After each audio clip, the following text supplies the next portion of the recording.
Yo, what is going on, everybody? Welcome to the Killjoy Jake YouTube channel. Happy Monday, fellas. It's an exciting time to be a horror fan, let me tell you. It has been an insane weekend for horror films. Oh my god, lots to talk about, lots to break down, lots to get into, and I'm sure we're going to be talking about it today during our Weapons spoiler stream. This movie kicked butt this weekend, by the way, ladies and gentlemen, pulling in, what was it, 47.1 million at just the domestic market? Oh, that's some crazy numbers right there. So Weapons is kicking butt. I personally think it is one of the best horror films to come out that I've ever covered on this page, without a doubt in my mind. Maybe the very best, which is maybe hyperbole, maybe recency bias. I definitely need to watch this one more time, but it is without a doubt in my top 10 list personally. So I'm very excited for this one, but the point of today's video, the point of today's live stream, we're going to go for an hour today, and we are going to talk about Weapons. I want to get your guys' take on it specifically. I want to hear what you have to say. If you hated this film, please let me know. Don't shy away. I want to hear all the different crazy takes today.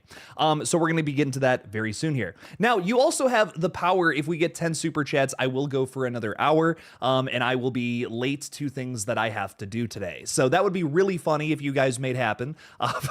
Maybe not so much for me, maybe more for you, but but I do have stuff to do in an hour. You could make me late to that if we get 10 super chats today. I also want to say, please mind our dust. I am working on the background of all this. That's why you see some tripods with lights, some posters conveniently placed on the floor, which is not where they belong at all. Moving is hard. Give me a break. Anyways, let's get into some Weapons talk today. Spoilers ahead, ladies and gentlemen. Spoilers are totally on the table. So if you get something spoiled and you haven't seen the film yet, you have been warned. I'm so sorry, my friend. I gave you guys the weekend to go see it, so let me know your thoughts on the film in the comments below. Let's get into it. So let's say hi to some of the folks hanging out with us today. I'll be sipping out of my Golden Girls coffee mug. Squad goals, baby. We got Picky hanging out with us. Yo, what's up? What's up? You just watched Weapons today, so it's fresh on the brain. Let's hear it. Let's hear it. Let's hear it. Rock and roll, rock and roll. Froggy Fresh Shitpost is saying, just rewatched today. Loved seeing all the hints and clues. I really need to do a second watch, Froggy Fresh. I am dying to get into this one a second time. It's a movie that I was just texting my friend Marissa. Shout out to Marissa and James. Love them out in Colorado if they're watching this. Probably not. They're very good friends, and they also love horror. They just texted me and said they really liked it. They weren't as hot on it as I was, but they did like it quite a bit. And I want to know. I want to watch this one again with some like friends, like other people who have already seen it too. So that's got to be something that happens in the future sometime. Lots of hints, lots of clues at what's going on the whole time. One of my favorite things that I did pick up on, because I kind of studied the trailer a little bit. I wish I didn't.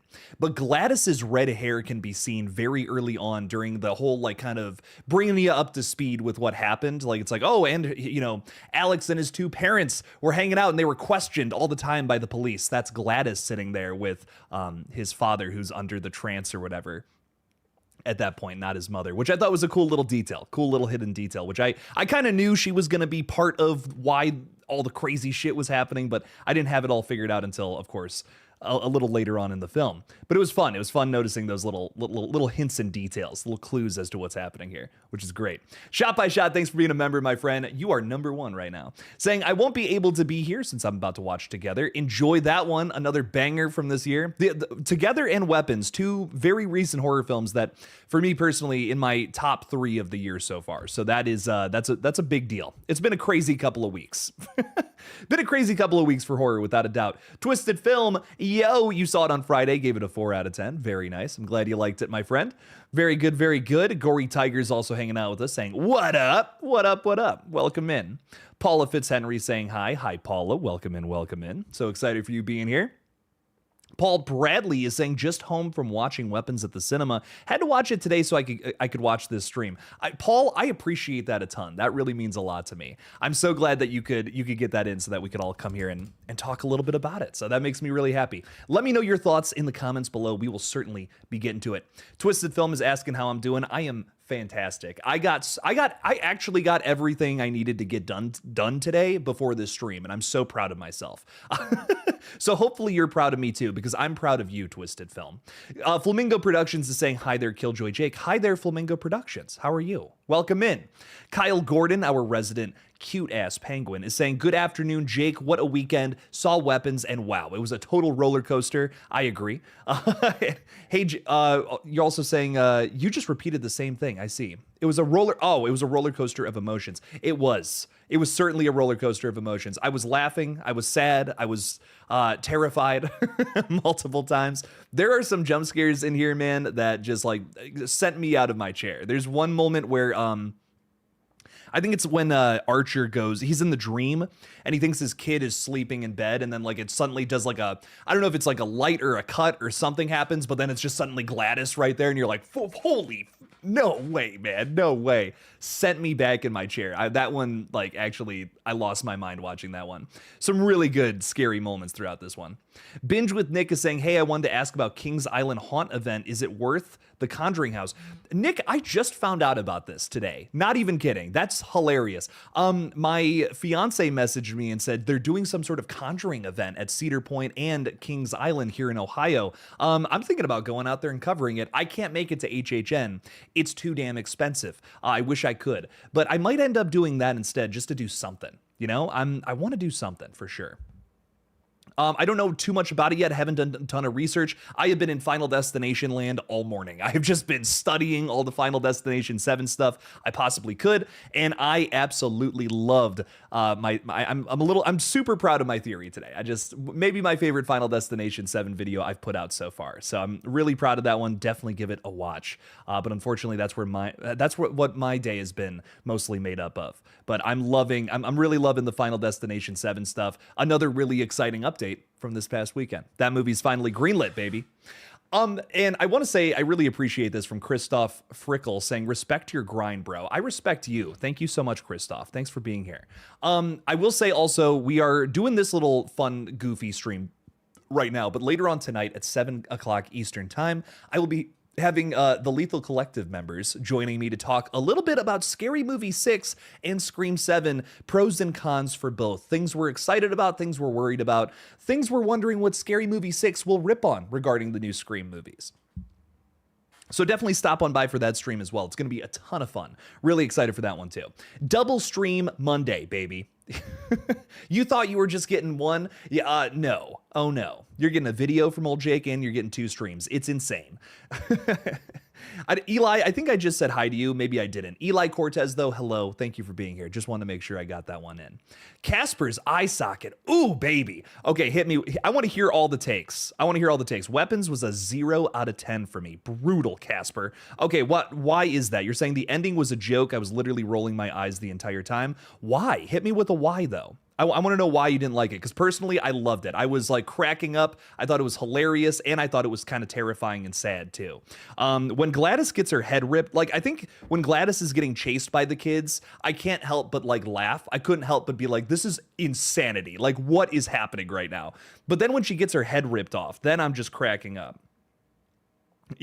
Yes, Madison, I put the vegetables in the roast. I did not forget to do that. Trust me, I am just as hungry as you are. We are making a delicious pot roast this afternoon. Sorry about the sidebar there. Let's get back to this. But I was laughing, I was terrified, and then I was sad when Josh Brolin went and picked up his kid and he said, I failed you. Oh my God, I broke my fucking heart into a million pieces. I was like torn apart with that. So why didn't it work for you, Casper? I'm just curious. I'm curious if those emotions maybe just didn't hit you in the way that it hit me.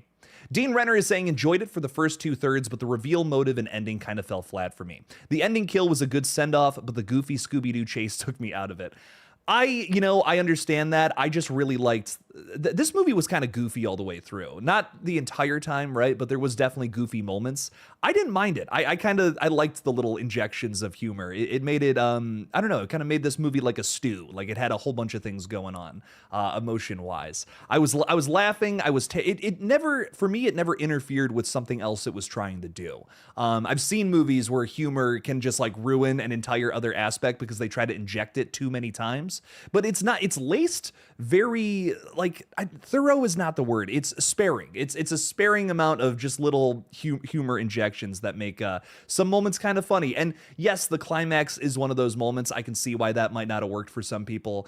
me personally, my jaw was on the ground. I was like, this is fucking insane. I can't believe what is happening right here. So it worked for me. I understand maybe if you wanted something a little more serious at the end, but with how goofy that movie was before, it didn't feel out of place for me.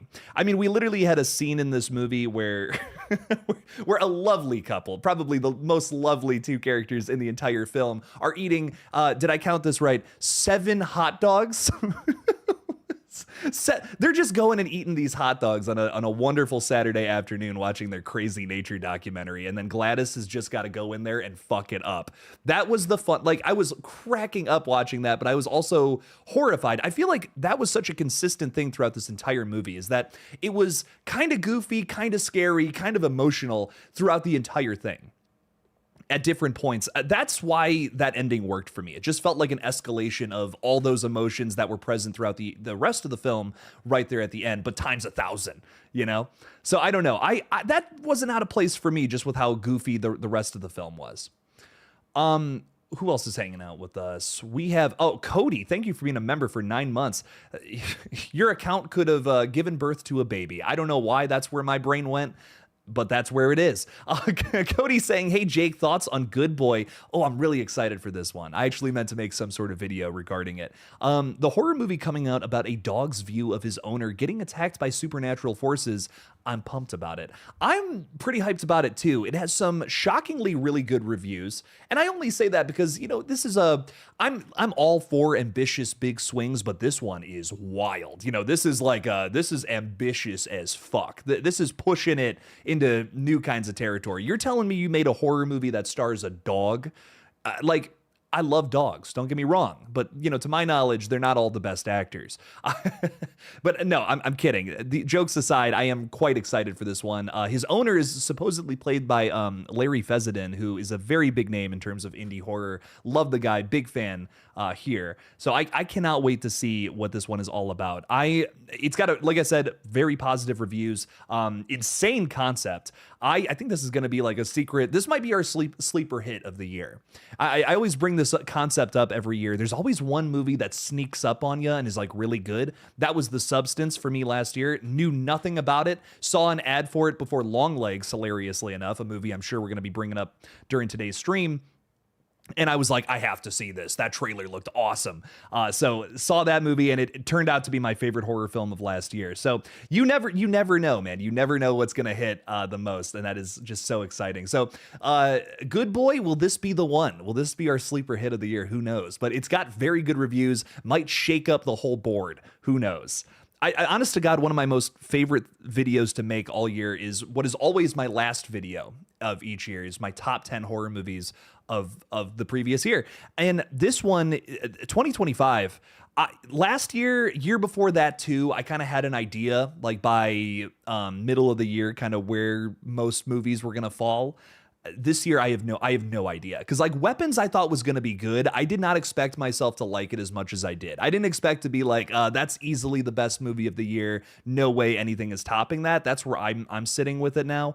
But man, I don't know. That this movie, expect the unexpected for the rest of 2025. That's where I'm at. This has been the best year for horror since probably 2022 was the last like genuinely fantastic across the board year for the genre. But yeah, look out for Good Boy. Great stuff there. I'm going to slash and gash is saying, Jake, The Weapons is a comedy narrative is crazy. Yeah, it was. It definitely was. One of the most unexpected things about it was being silly. I didn't think it was going to have as many goofy moments as it did. Dean Renner's even saying, I hate the whole it's a dark comedy push. Well, what's wrong with dark comedy? What's wrong with that? What's wrong with being able to do something dark and maybe it's just not for you, and that's totally fine, Dean.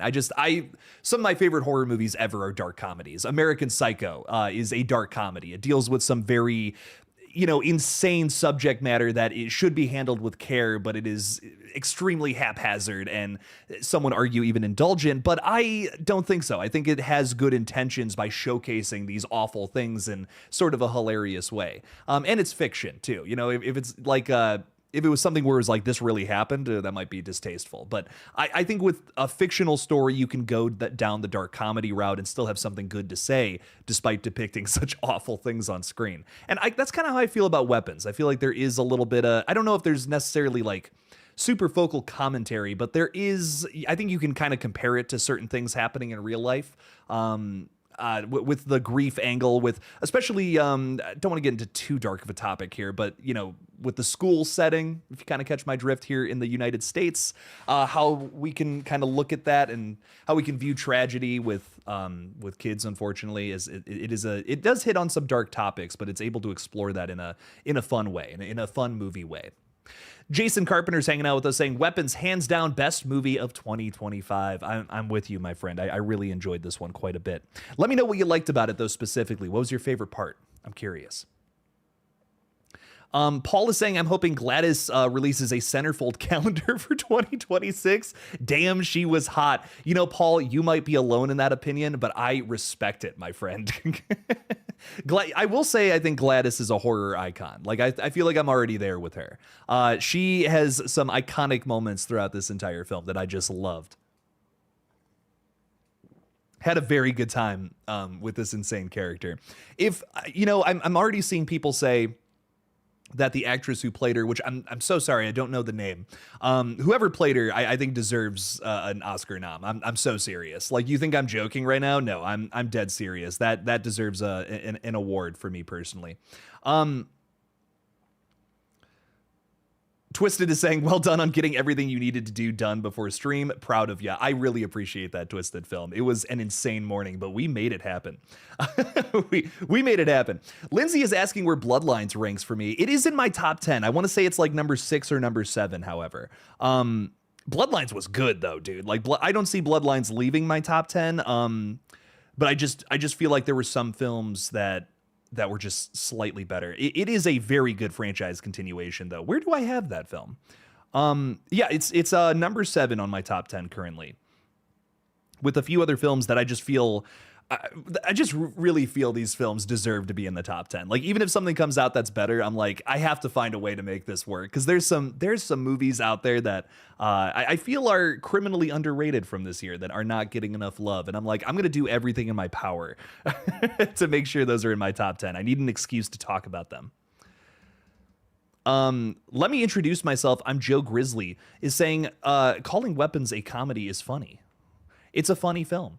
It's got some funny things going on there, for sure. Binge with Nick is saying, I can't make HHN also. I would like to pay for you and your girlfriend. Let's go. I will pay for it all. A welcome home gift. Shit, Binge with Nick. Hit me up on hit me up on Instagram, man. We'll figure something out. We'll see what we can do. That would be fun. I would absolutely love to go out there. Jason Carpenter's also been a member for 30 months, which is an insane amount of time. Thank you for the support, Jason. Really does mean a lot.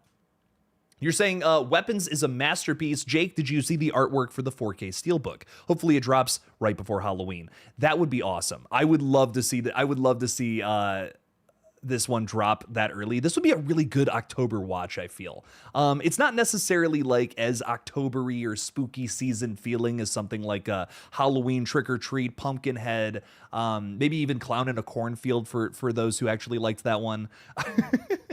But I could see, I could totally see this one being a good spooky October sit down and watch for sure, 100%.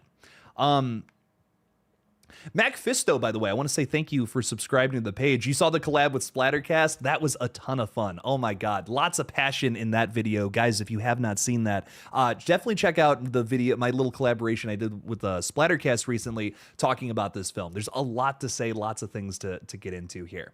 Now, Casper's eye socket was not crazy about this one. He said, the witch stuff was just too goofy for me. My favorite part was the junkie. You know, that's fair enough. I think the ultimate explanation of it being a witch, it really caught me off guard. We were talking, actually, speaking of Splattercast, we were talking a little bit about how he thought it might have been a virus at one point. There was a lot of teases of something being like a virus going around this town. If it's, we were just talking about Andrew's the principal character, Andrew, played by Benedict Wong. specifically is watching with his husband a video of like ants getting cordyceps all over them. There's so much talk of the word parasite is used multiple times throughout this film. I also think what was the other thing? Actually, the biggest thing, Alden Ehrenreich's character getting the getting the needle in his thumb and being like, "Did I just get a disease?" You know, he starts freaking out about that. Man, I would also be freaking out too, because that is one of my biggest phobias. Seeing that in this film, I said this in my review, but I think that's the scariest part of the whole film for me. And it was so unexpected. The beginning of this movie focuses so much on the mystery, and then to drop you into that story, and it's also still just so effective and fucked up. That was another reason why I just really loved this movie. That's what really pushed it all the way to the top for me. It's scary in ways that aren't just the expected of, there's a scary witch running around town taking kids. The kids are missing. What the fuck happened?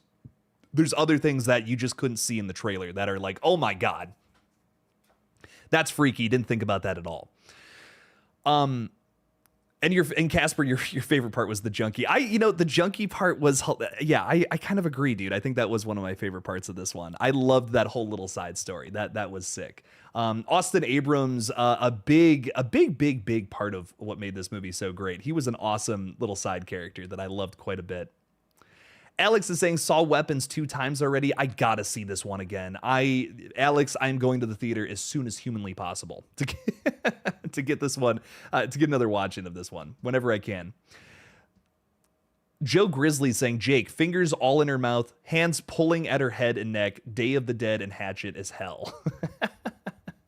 I love that, dude. Oh man, Day of the Dead is another one I need to rewatch. Speaking of movies, I need to get into. Love that. Picky Piggy is saying, I was confused on what the kids was. Are they ghosts or demons? I think they were so I will say the film is very ambiguous. Doesn't give you a direct explanation as to what happened there. But I think what ultimately happened, like my interpretation of it, is that she was some sort of witch. There's a few clues to that throughout the entire film, but again, nothing was really super concrete about Gladys. But I feel like she was a witch of sorts.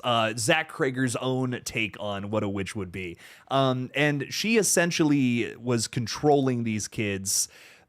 I think it was just as simple as like a power thing, because there's this there's a lot of imagery in the film that suggests that like she was healing as she was able to control more people. But I think what it ultimately comes down to is just a power dynamic. Like she's just a character that is going to do whatever it takes, say whatever she has to in order to be in control of people, the situation, whatever. And there's even more hints of that throughout the entire narrative of this one. Like when she breaks into the principal's house, basically, she comes to the front door, she's knocking on there, and she's like just sucking all the air out of the room, talking at 1,000,000 miles an hour. Gladys is somebody who is just overbearing, overwhelming, and just, basically will just do everything she can to take control of a situation.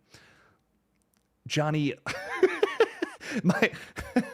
my buddy, I love this guy. He has the worst timing. I will call you back later, my friend. I am so sorry, everybody. Speaking of, moving is intense for a lot of reasons, and one of those reasons is trying to keep in touch with your buddies, but make sure to do it because people are awesome, and you need to keep in touch with them. And I am kind of bad at it, and I feel really bad about that. I'm going to be completely honest. So I need to start doing that a little more, and I'm going to do that literally right now. I'm so sorry, everybody. Give me 2 seconds. John Kachow. That's what I call him in my phone. He does a really good Owen Wilson impression. Call you soon, buddy. That's what I'm going to say. Be good to your friends, because they will be good to you. Anyways, okay, let's get back to this. We got a super chat rolling in from Erica. Thank you for the $2, my friend. Really appreciate that. Make sure you all hit that like button. Absolutely. Go ahead and do it. Or if you just think my opinion is trash, you hated Weapons, you can dislike it too. I won't be offended.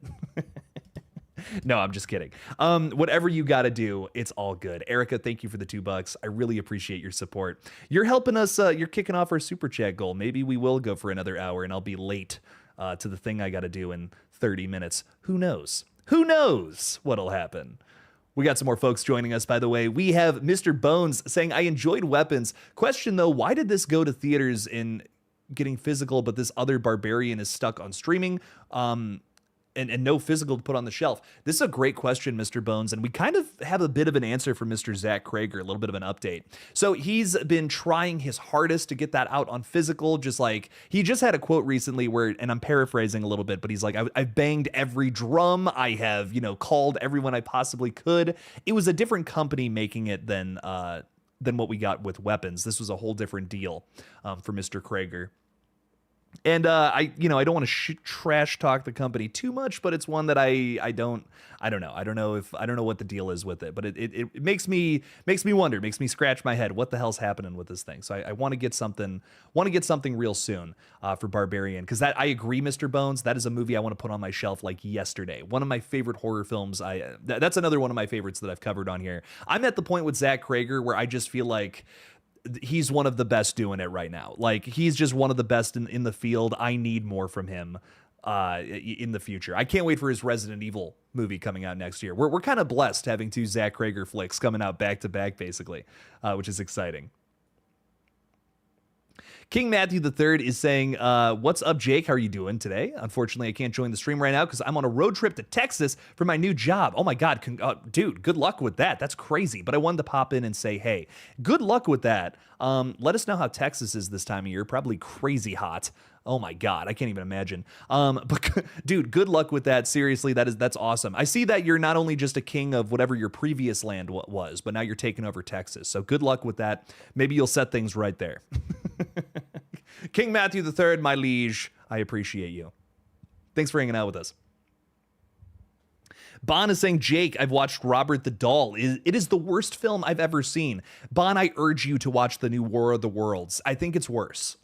I have not seen Robert the Doll, but I think it's a good bet to say that the new War of the Worlds is worse.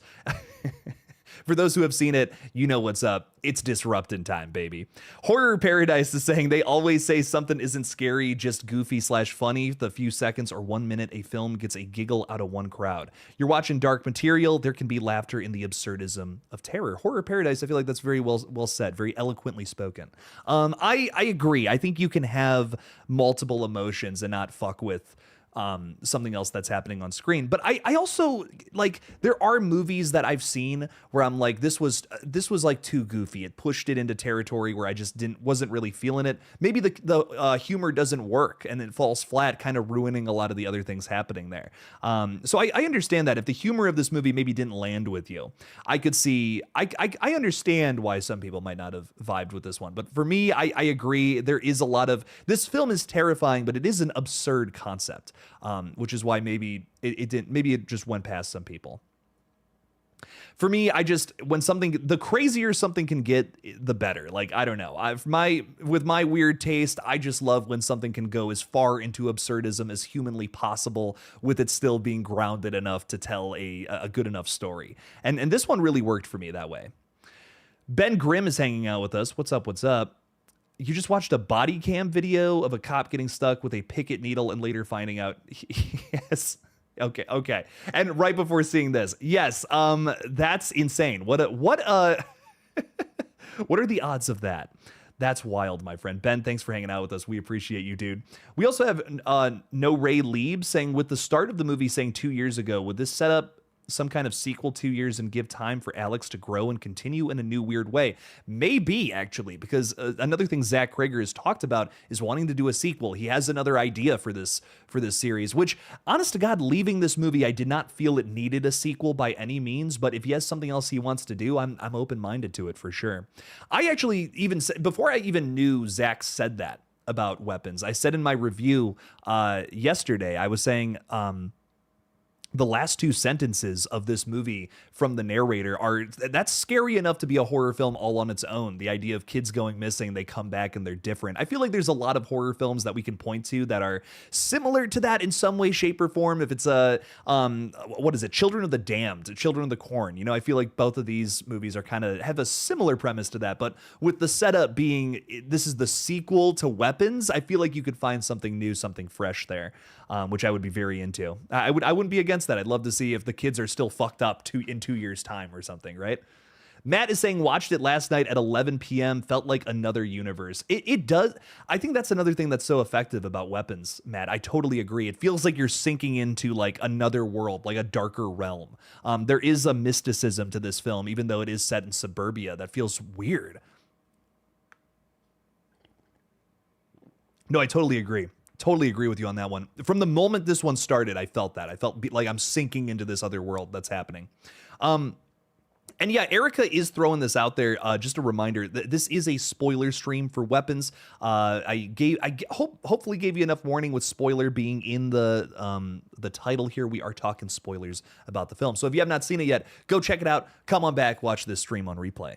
So there we go. Ongoing the Gamer, and then I'm going to catch up in the chat here, is saying the scariest movie I've seen all year except for the way the villain dies was played for comedy. So did you not like that? Let us know. I'm curious, because that seems to be something that people are kind of on the fence about overall. But we're catching up in the chat here because I see some new chats coming through. We have Kyle Gordon saying, I feel so sorry for the son watching your parents stick their faces with forks. And, you know, this is another thing I feel that could be seen as goofy or comedy, but it's kind of terrifying. I don't know, man. I was like, ugh, fuck, that's so messed up, dude. And like something that's really scary to me, something that almost always works for me personally, is when a character has like the wrong reaction to something that like typically humans would have. There's a word for it, and I can't think of what that is. There's a way to describe that. I don't know. I'm not remembering it up in the brain today. But this is one of those instances. These are characters who are doing something incredibly painful, stabbing themselves in the face with a fork multiple times. And you can see the holes on their face for the rest of the movie too, which is crazy. And they're just sitting there like this.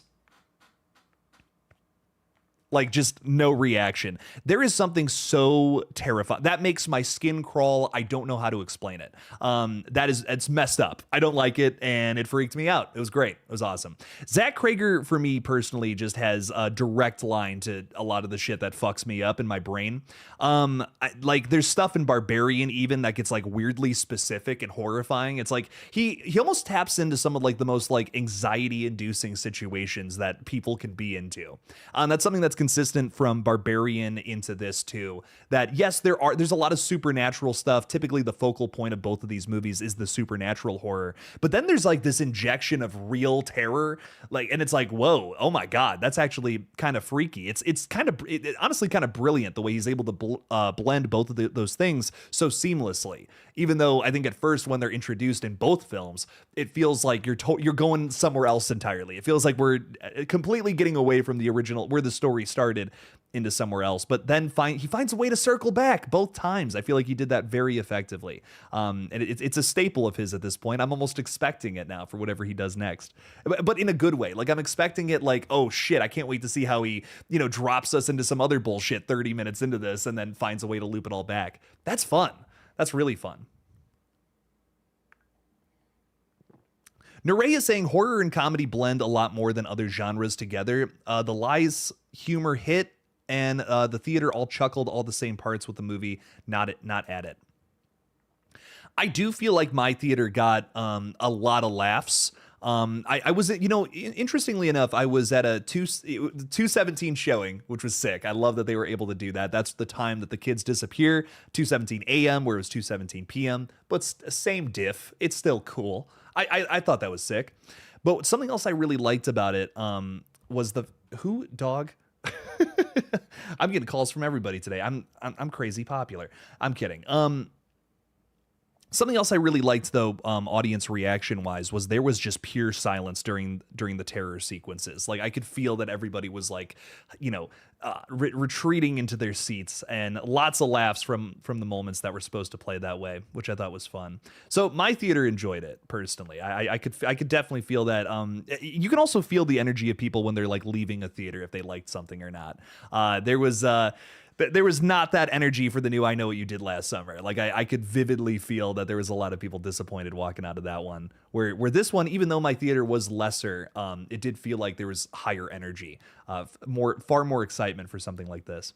Paula Fitzhenry is saying, I haven't seen it yet, waiting for streaming and some spoilers. I don't mind. Well, I hope we don't ruin it for you. This is a movie very reliant on big surprises and twists and turns. So I hope we don't ruin it for you, Paula. This is a really fun one. Nerey's also pitching a sequel idea. Alex goes insidious and returns the kids from their trapped minds to turn them back to normal, and we get more creepy clown and weird visuals. You know, Alex would be the one to be the solvent, right? Because he kind of understands the way the, witch's magic works essentially a little bit. I mean, think about it. He's the reason all of this got undone. If it wasn't for him, even despite everything going on with the other characters, if it wasn't for Alex, everyone else would have been kind of fucked.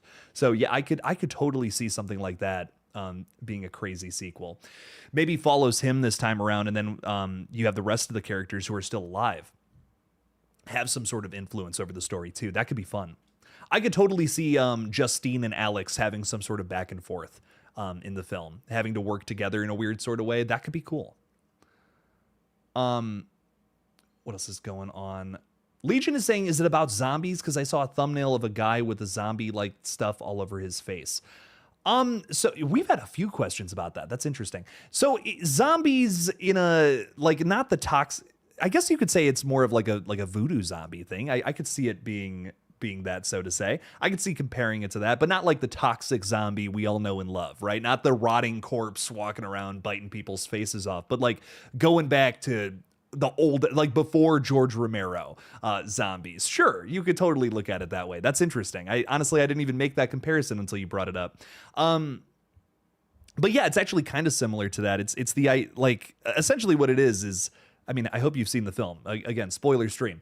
But it's Gladys. She's a witch. She's controlling all of these kids, all of these different people, and it seems to give her some sort of power, some sort of control over others that, visibly kind of heals her throughout the film. But also, I just feel like it's generally more about a power dynamic rather than anything else. So I could totally see it being compared to old school zombies, old school voodoo zombies. That's really interesting, Legion. I like that quite a bit. I wonder if that's what that video was that someone else made, because that's an interesting talking point. I like that.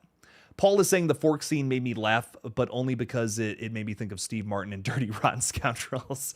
I fucking love that movie, Paul. Oh my God. I've said before that was one of my all-time favorite comedies. That's really funny. I didn't even think about that. Easty saying, would this movie be as good if it didn't follow multiple perspectives and just focused on one?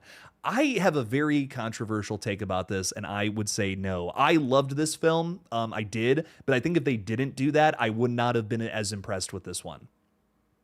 I'm going to be honest. I like the concept, and I think it's executed better than it would have been anywhere else. But if this concept about a witch just controlling people was done in a normal narrative, I don't think I would have liked this movie as much. I honestly think part of the reason I vibed with it so much was because of the broken narratives from different characters' perspectives of the same situation.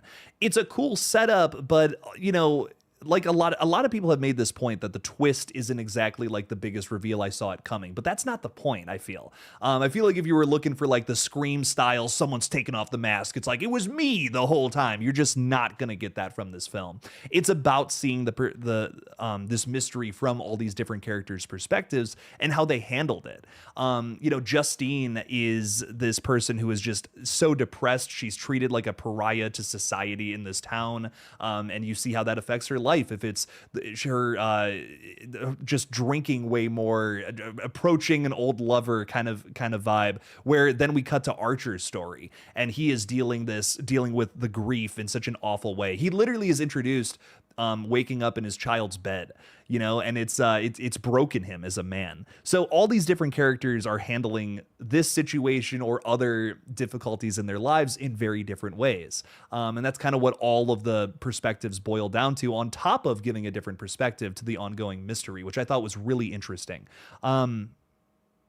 So honestly, Easty, if they had not approached it that way, I don't think I would have liked it as much. I really think it would have been like maybe a 7, 8 out of 10, but it's because of the broken narrative, the way that this was structured and giving you a little piece of the puzzle, which with each perspective, that's why this one worked for me big time. But otherwise, yeah, honest to God, it would have lost a lot of points for me otherwise. What else is happening here? Picky Piggy wants Final Destination 7 to see Kimberly's return. It could, and I just posted a whole new theory about that, fun fact, which I'm sure you saw. But that's a fun one for sure. Definitely give it a watch. Unpaid movie critic is saying, I have a question for you. What are your theories behind Josh's character's dream sequence? Oh, I know where you're going with this. When he looks up at the house and he sees the rifle and with the time of 2:17 appearing on the receiver. I do have a theory about this. There is so much, there's a lot of references to just weapons in general and how that's I think here's my take. The movie I think is called Weapons because that's what the kids are to Gladys. That's what the people she controls are to her. There is not a moment in this film where you don't see her working her little magic on everybody so that they do what she needs them to do. Even beyond the taking the hair on the stick and breaking it and controlling them. It's the beginning of Alex's narrative where Gladys is moving in to the house.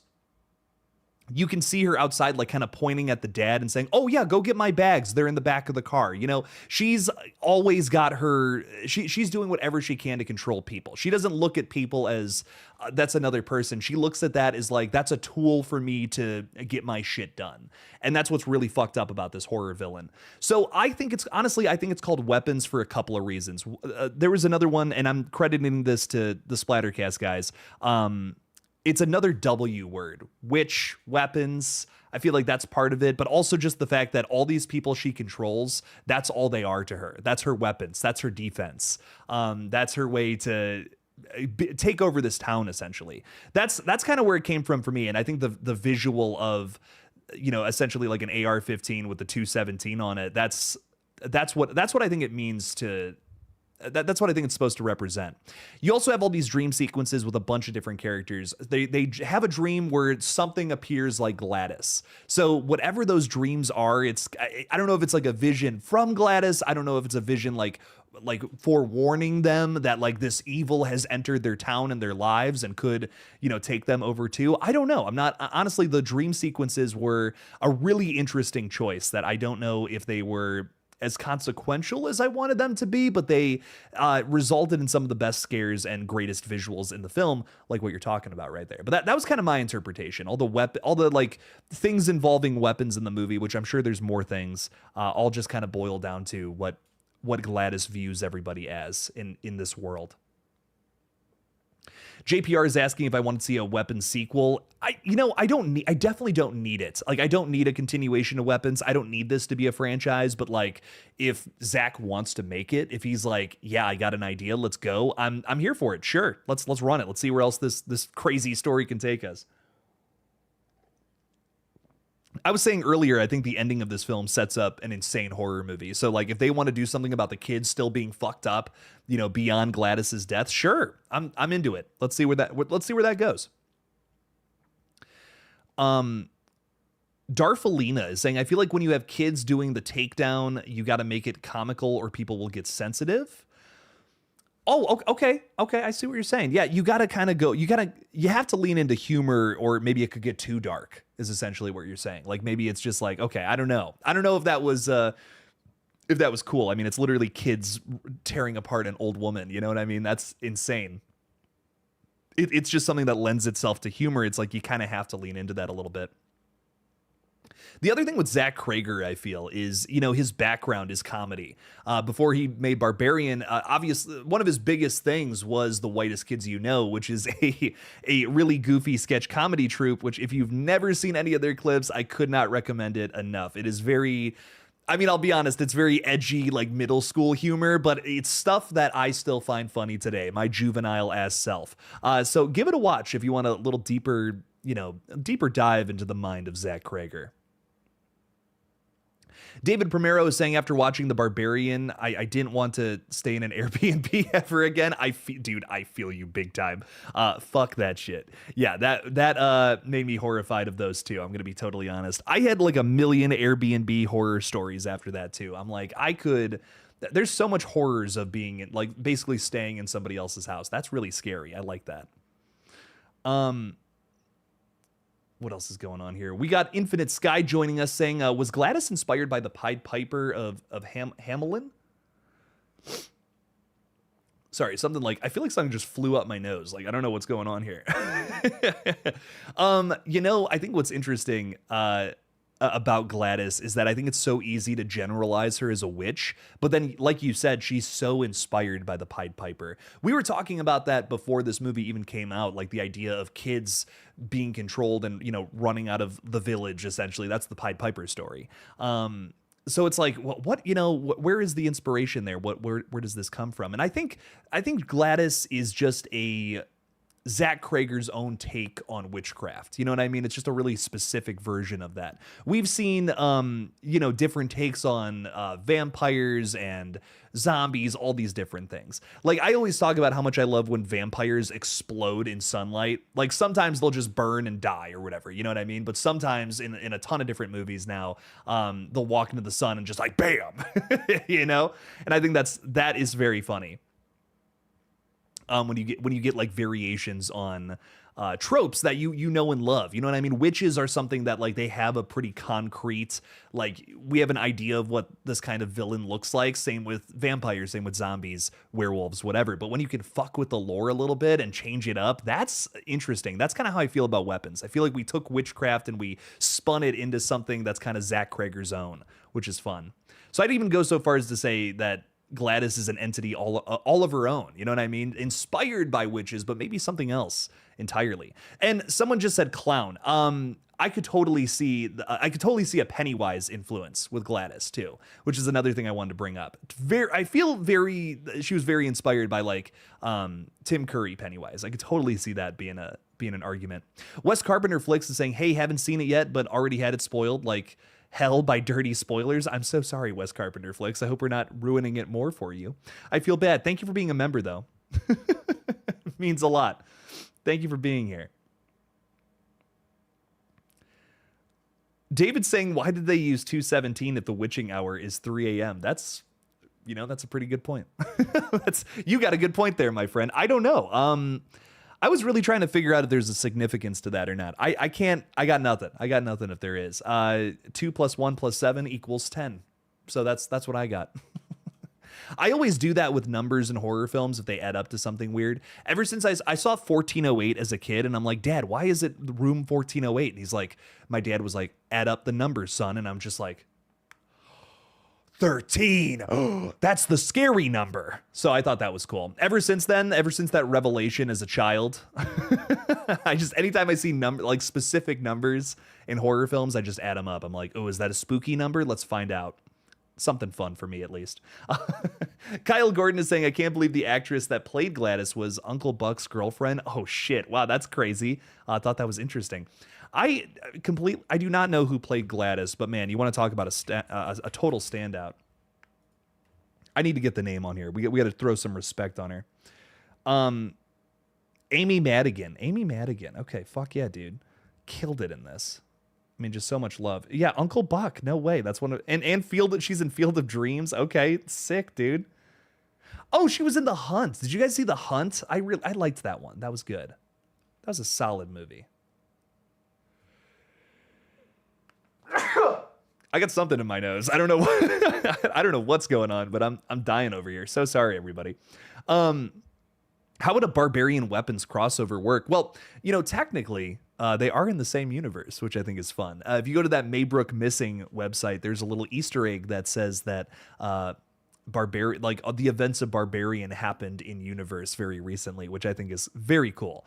Very fun little crossover. So I don't know. I don't know if you could do something where they're both in the same universe. Maybe Gladys stayed at the Airbnb at some point in the past. That could be insane. What did you think about the junkie characters arc? I loved it. I said this in my review. I think it's the scariest part of the whole film for me. Like, there's some great jump scares and all that, but there's something about Alden Ehrenreich getting that needle in his thumb that freaked me out. I'm a crazy germaphobe. Like, I come into the house and I just Germex all over my hands, you know, just any kind of sanitizer I can if I'm out there. No way. So like seeing that freaked me out. I did not I did not like that. So that whole sequence with Alden Ehrenreich's perspective going into Austin Abrams, I thought was phenomenal personally. I know some people I got a comment from somebody saying that was kind of like their least favorite part, that kind of slowed down the movie for them. They were more, I think they were just, someone was just more invested in the kids storyline, which I totally understand that too. I think that's the most interesting part of the whole film. But I liked that we could do like this injection of like a totally different kind of terror. We've already sunk ourselves into this world of, something supernatural and fucked up is going on here, but what is it at the beginning of this film? But then to be tossed into like this real life horror of germaphobes hell, basically, it's like, fuck yeah, dude. Fuck yeah to that. I just really thought that was sick. I don't know. I personally really liked the what was, I don't even remember his name. The junkie is that's what came to mind. His name literally flashed on the screen at one point and I can't remember it. That's brutal. Jake, did you see the HHN photos I posted on your Discord? We have Vault 33 food stand. Oh, no way. I did see the Clown Cafe one. Damian Leone posted a picture of that one, which I thought was sick. Yeah, the food is kind of funny there, I hear, so be careful eating there. But Clown Cafe opening up at HHN with the Terrifier event. Not only is there going to be a Terrifier house that looks exactly like the Terrifier haunted house from the actual second film itself, that's going to be there. It's a sick looking attraction, but you can also go get food at the Clown Cafe, which is really fun and a very nice attention to detail, something that is very much so to be expected from Universal Studios, whose attention to detail is always phenomenal. 10 out of 10, the best in the biz without a doubt. So Fort Misery Gaming, I'm so jealous. I wish I could come down there. Oh, 2/17 is the time that Trevor Moore passed away, says Smells Like Teen Spirit. Smells Like Teen Horror, sorry. That's really sad, dude. That's brutal.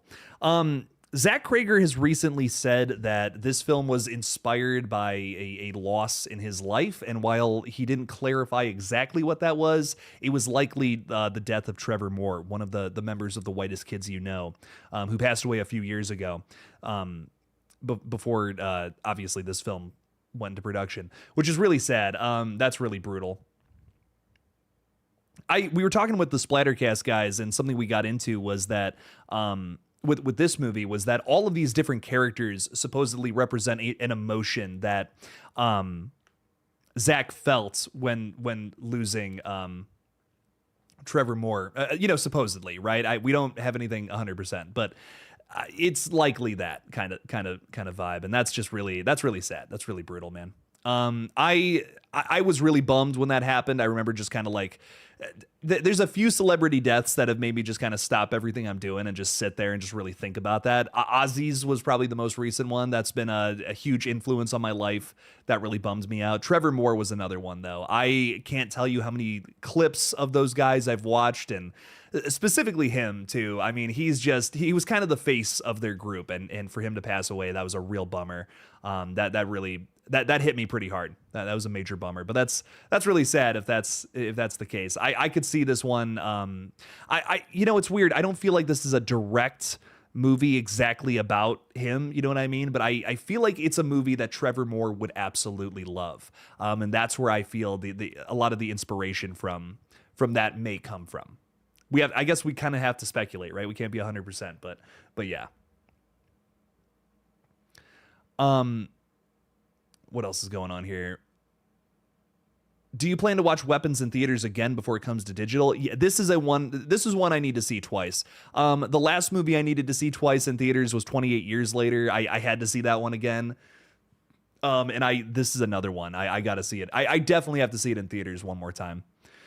Dude, I am really bummed about a lot of the big releases from the last couple of months. Why are movies only in theaters for like 3 weeks now? What the hell is going on? Fantastic Four, I was like, I finally got around. I'm like, okay, this weekend I'm going to see it. It's out of theaters on Thursday. What the fuck? I mean, that's got to be because of the drop off with Fantastic Four, right? That had a very significant decline in its second week. But I'm just like, damn, dude, I've been busy moving. I can't see all these movies. There's so many movies. But I'm dying to see Fantastic Four. Hopefully I can have a review out of that very soon here. But I will see Weapons again in theaters if I can, for sure. Chills Films is asking if I prefer Weapons or Barbarian. I'm choosing Weapons, is what Chill says. I think I'm with you, dude. I gotta agree. I think Weapons is definitely definitely the one that I would pick. I loved Barbarian, don't get me wrong. Like this is a neck and neck decision. But I even said this in my review, like these are two films that I would consider to be on my top 10 of the decade. So far, these two movies, Weapons is probably my number one, though. Like, I think, what's my favorite horror film I've covered on here? I think it's Weapons so far. Like, genuinely, I'm just over the moon about that film. There's a million different layers, things we can talk about, things we can dissect. That's what I want from a film. I wanted to just keep having things going through my brain on and on and on again, and I just... I don't think I'm ever going to stop thinking about Weapons. Like it's going to be 20 years down the line. I'm still going to be thinking about shit about this movie. And that's something I just love about it. Infinite Sky is asking if I'd eat at the Clown Cafe. No, that food's funny, dude. There's a whole song about it. there's a whole song about that, dog. No, I'm kidding. I would totally eat there. Are you kidding me? Yes. At the Terrifier attraction in Universal Studios. Justin, you're asking what is the Clown Cafe? It's a Terrifier reference if you haven't seen it. Justin also wants to know if Weapons is about loss. I really want to know going into this movie. Yes, but like, here's my thing. I'm really burnt out on grief-stricken horror films. I am. I'm at the point where I'm just like, man, if you do like a grief horror movie, I just don't even know if I care. It's like, oh, it's one of those things. That is so not the focus, interestingly enough. Like, yes, that is an element to this without a doubt. But does it take over the movie for the entire time? No, surprisingly no. And I thought that was cool. I actually kind of liked that it was more about like surprisingly a lot of other different emotions involving loss and a mystery of it. How could it happen? There's a lot of other things going on here that it deals with. The fallout of some horrible event like this, which was really, really cool. It was a really cool way to do it. I feel that was once again just different from the typical grief stories we get like every single year, So, Jace Crawford is bringing up that Alien Earth is coming out. Yeah, the first 2 episodes are tomorrow. I will be covering it Wednesday morning. So Wednesday morning, I'll have a review out of that. Wednesday is going to be a very busy day here, ladies and gents, by the way. We are going to be covering the first 2 episodes of Alien Earth, and then I will be doing maybe a live stream. I don't know yet. I'm not sure if it's going to be a live stream, what it's going to be. But I'm also going to be talking about the latest entry in the Friday the 13th series that day, technically. The short film Sweet Revenge premiering on the Jason Universe YouTube channel. So I'll be watching that and doing something about it. I don't know. I'm not sure quite yet, but something is coming from that. If it's a review, I don't know. I'm not sure what I'm going to do with it yet. Cheese Tuts is asking, are you going to see Strange Harvest? Yes, that's another one I'm really meaning to see. If I can put a review out of that one too, that would be nice. I'm dying to check that movie out. That looks very good. Yeah, so Wednesday we're talking about Alien Earth and that movie. I think I have another Final Destination 6 video for tomorrow, though. I actually have something I've been meaning to do for a couple of weeks. Haven't gotten the time to do it. I think I'm going to do it tomorrow if there's not some like insane update. I'm saying that though, and there's going to be an insane update. But I really want to cover some of the things happening on the Blu-ray for Final Destination Bloodlines. Some of the things I learned watching the behind the scenes. So I would love to put that video out sometime if I could, because there's a lot of interesting stuff to draw from. Samantha Robinson is here too, saying figures stuck house sitting. I come home with dinner and Jake is streaming. Here I am, Samantha. Thanks for hanging out with us. We're only going to be live for a couple more minutes, but we're still vibing out. We unfortunately did not make our super chat goal. We have 30 seconds for that, so I don't think that's happening, but it's all good. We'll be live again later tonight with the Lethal Collective at 7 p.m. Eastern time, talking about Scary Movie 6 versus Scream 7. Which one are we more excited for? Pros and cons for both. Just dissecting a lot of fun stuff regarding that one. But it has been a lot of fun talking about Weapons, let me tell you. So me personally, I loved this film. I had a great time with it. And I know that not everyone did, but I don't know. Personally, I could not recommend this movie enough. This is one of the ones that I feel is so very special. One of those movies that we don't get too often that really just blows my mind the way that this one did. I was walking out of the theater with the biggest smile on my face. It was so very exciting. So I just hope, I don't know, see it again. Check it out in theaters again. Give Zach Krager all your money. That's that's the best advice I could give you. We're gonna hang out for a couple more minutes. I'll answer a few more chats, and then we're gonna we're probably gonna sign off here again. But like I said, we'll be live again on the page tonight at 7 p.m. Eastern time for the Lethal Collective. Stop on by. Horror Hellhound is saying, "What's good, Jake and chat? Hope you're all doing awesome. Went to see Weapons on opening day at 2:17. Very nice. Sadly, movie showings were canceled when I got there, but got to rebook and got a free movie too." Dude, that sucks, but it's also kind of awesome at the same time. I have to say that's sick as fuck. You got a free movie and you get to see that one again, so that's pretty cool. That's pretty awesome, man. Have so much fun with this movie when you do get to see it, or maybe you already did. Let us know. I'm curious. It's a fun one. I liked it quite a bit. Justin Proper's throwing 5 out there saying, "While Smile made me frown, Requiem for a Dream, you mean? Encouraged me to advocate for it to be required for high school graduates. Where does Weapons fall?" That's really interesting. I don't know what you didn't like about. I'm trying to think what you didn't like about Smile. That's what I'm looking for. I think if you're someone who's like, you just see a jump scare and you're just like, I'm just startled by that. That's not something that actually scares me. Maybe you're not crazy about jump scares. Weapons definitely has a few of those. I won't say it's reliant on those, where maybe Smile is a little more. I don't know. I like the concept for both Smile and Weapons, though, so I don't know what to tell you. I feel like Weapons has a lot more of Requiem for a Dream than Smile, though, I will say. I don't know. I don't know. See Weapons. It's a weird one. It's kind of hard to compare it to something, if I'm being honest. Zach Krager compared it to Magnolia, a actor and actress showcase of a film, but like with horror. So I feel like that's a pretty good comparison piece. But like to other horror films, I don't even know what I'd compare it to, man. It is such a weird one. It's very unique, stands apart. Maybe Barbarian, honestly. I think Barbarian might be the one I'd compare it to the most. So watch Barbarian. If you liked Barbarian, watch Weapons. Blucka is hanging out with us. What's up, my friend? Saying, "Have you checked out the War of the Worlds remake with Ice Cube?" Yes, I'm doing a whole podcast on it. We're bringing back the Killjoy Jake podcast very soon here, and that's how we're gonna kick it off. Is that a good idea? I don't know, but we're gonna see. Oh, I've seen it, and it is bad. It is a stinker, but it's a very fun stinker, and that's why I need to do a whole podcast on it, because holy shit, lots to talk about there. Wow. Samantha Robinson, whose channel is The Lethal Collective on tonight. This guy right here. It's at 7 o'clock tonight, 7 p.m. Eastern time.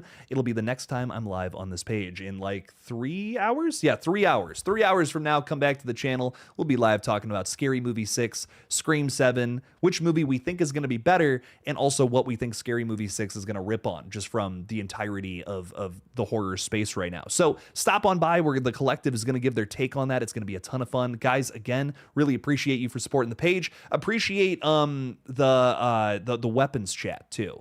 Again, I really liked that. Really like that we were able to approach a bunch of different topics today, a bunch of different opinions. Whether you liked the film, whether you disliked it, I greatly appreciate you all participating in the chat today, which I know is, emotions run high, I feel, when it comes to movies we're very passionately in love with, or maybe so the opposite. But I appreciate you guys for keeping today's conversation very civil. That's very awesome, I think. And that deserves some applause. But guys, again, so much love to you. So we'll be back at 7 p.m. Eastern time with some crazy chats about Scream, Scary Movie, and all that crazy shit. Stop on by, go see Weapons if you haven't. And as always, don't forget to kill it out there, dude. Y'all. Dudes. I was gonna say dudes. Don't forget to kill it out there, y'all.